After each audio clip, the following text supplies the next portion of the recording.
Willie D. Live. Have you ever buried someone or funeralized someone who was not related to you and you felt their pain so much that it affected your job? Of course, more than I can count. People always ask me, like, what is the case, or what was the one, or what gets you, those type stories. And I always say one key thing. People think it's children, and yes, that's very sad. And people think, they say, well, especially if you've lost a parent, how do you bury your father just passed, and you're burying someone and you're showing up. And you know what I tell them? It's not those cases. The cases that hurt me the most, I would say, are those who are unprepared. People who don't have a clue on what to do. It breaks my heart because I sit at a table with them during the most difficult time in their lives. They don't even know where to begin. They don't have the funds to cover what needs to be done. They've not had the conversation. No one knows this person that we're burying. They don't know their story. We got to sit there and pretty much come up with something that this person could have given us if they may have known. We never know when death is going to come. But there's a planning or preparation piece there. And why is it that we avoid that so much? That's the devastating part. How should one prepare for death? Preparation starts with a conversation. I believe awareness is the start of anything. If you're aware, then you can align yourself and then you can form an agreement. That's one of my key things in life that I stand on, relationship and professionally. Have the awareness of knowing I have to do this. Just as sure as I'm breathing, I will stop one day. We will all inevitably face death. So what should we do about that? Start by having conversations with those you love, by wishing what you would have if you were in charge and able to do it. What would that look like? How would you like to be remembered? What will your legacy be, right? Like the things that made you laugh, made you smile, the things you enjoyed on a day when there was no work involved. What type of work did you love most? The things that, colors. I love butterflies. Everybody knows that, right? So I want to be able to say, this is how I lived, this is what I loved, and I want others to know that. I really feel like it's important that we tell our own stories. So I challenge people that are around me, write your obituary, and they laugh and say, I'm not doing that. Well, write your life story. Write it. My grandfather wrote his obituary. Those days of having a P.O. box, they're gone. You can't go to the P.O. box, and get out the documents that the grandparents set aside for the day when it comes. Now we're in a digital world. Do you have a file that you keep documents in? These are things that really we should be thinking about. We should be thinking about, how will I be celebrated? Do I want to be mourned? See, because everybody's different in their approach. Do I want you to go to the beach and have a celebration there?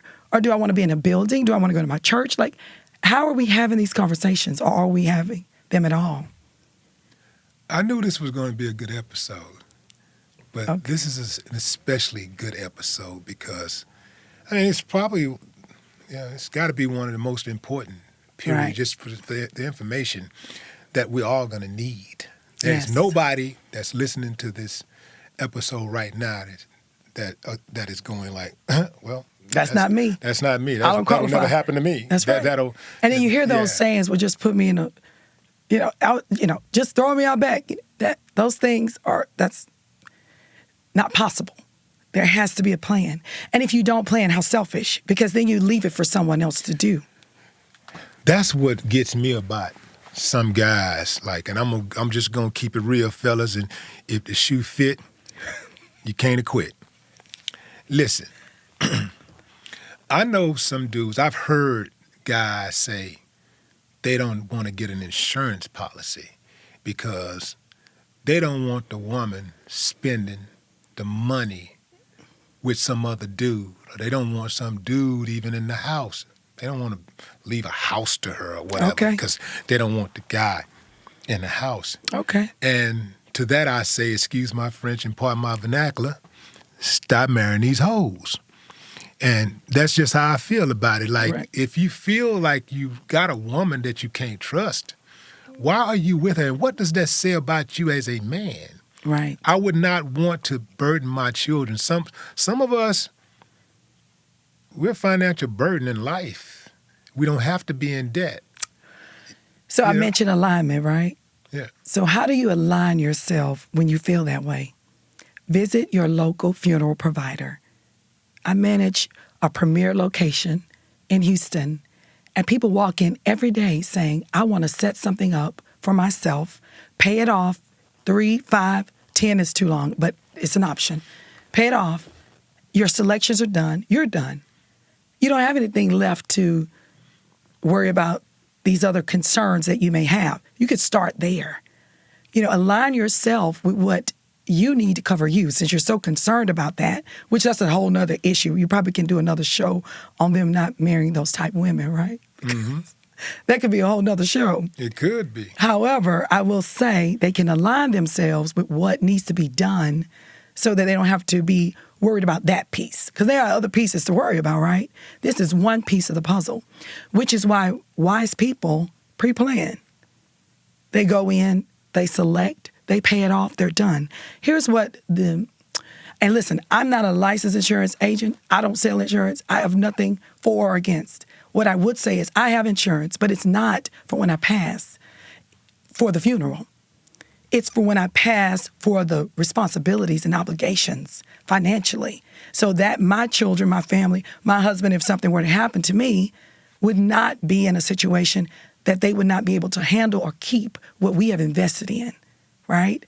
So the funeral should be separate. Not everybody sees it that way. So we have a whole community that will purchase a $10,000 policy, and in 20 years, it's $10,000. And you've paid for 20 years a monthly premium that has probably surpassed the value of what that is. And then when you take it to the funeral home and you turn it over, that funeral that was 10, 20 years ago is now 20,000. 25. What you gonna 30. do? You can't control inflation with a policy.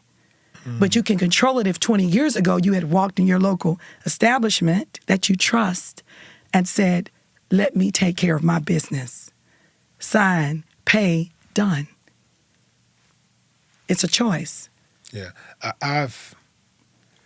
I've paid for at least a few dozen funerals. You tell me that. At least a few dozen funerals. Sad. And it's very sad. It's heartbreaking because it doesn't have to be that way, right? No. Like, we all, at some point, we're going to come across enough money where we can do that, because they got installments where you can pay the funeral Yes. plan. You can pay for your funeral Of course. in installments, just Yeah. like you're paying installments for that insurance policy. Right. You can pay installments On your funeral plan. on your funeral plan. And some people say, well, I don't trust, the funeral home may be out of business by the time I pass. Well, that's why you have trusted with the state of Texas. And I know we're open to all states. So every state is different. But for instance, in Texas, you have the Trust Department of Banking. So those funds are secure. You have insurance funded options where your policy is insured. You get a letter, right, and telling you this is the value. You keep up with it just like you would a policy. So there are options.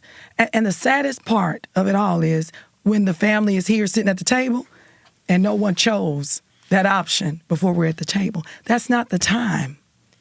When people have passed and, they assume every hospital has a morgue. They don't. You may not have the time. That's crazy. I assumed every hospital had a morgue. Not every hospital. Think of nursing homes. Think of facilities where people pass. What happens when you're at home? Where's the morgue? The medical examiners, right? So that's not the time while they're dying or laying there passing or have passed to have those type conversations and decisions. There's emotions involved. There's a lot there. That should be done when we can make an intellectual decision with non-emotion.